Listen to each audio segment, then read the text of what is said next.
evaluate the integral of x over 1 minus x to the fourth dx.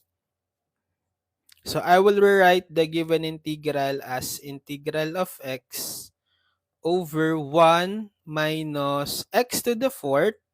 It's also equal to x squared quantity squared dx by power to power law of exponent. And then I will apply u substitution. I will let u be equal to x squared. Then getting the derivative of u du, derivative of x squared is 2x dx. So on the numerator, we got x dx, which we had from the derivative of x squared. But we have an extra coefficient of 2. We eliminate by dividing both sides by 2. So we'll have 1 half du equals, canceling out the 2, x dx. If we substitute, we'll have integral of x dx, which is equal to 1 half du all over 1 minus x squared, which is u squared. We can put the constant 1 half in front. We'll have 1 half integral of du over 1 minus u squared. So 1 half integral of du over 1 minus u squared, it's equal to arc sine of, sorry, it's not arc sine because there's no square root, but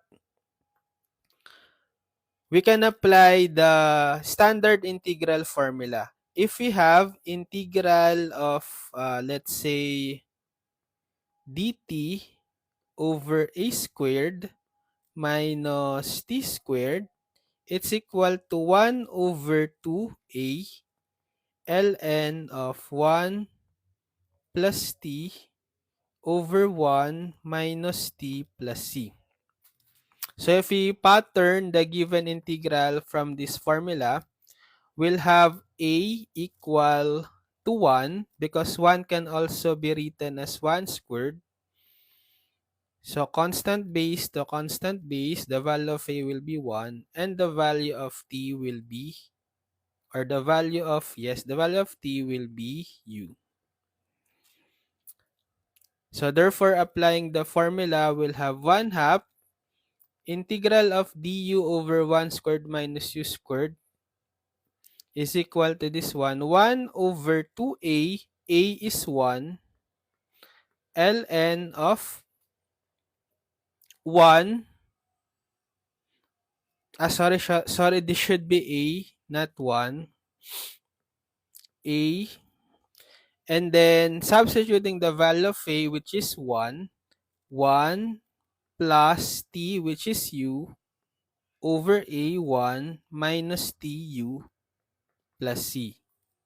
So simplifying, we'll have 1 half times 1 over 2 times 1, or 1 half. So 1 half times 1 half, it's 1/4 ln of 1 plus u over 1 minus u plus c.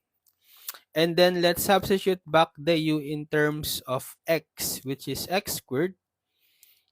So the final answer will be 1/4 ln of 1 plus u, which is x squared, over 1 minus u, x squared plus c.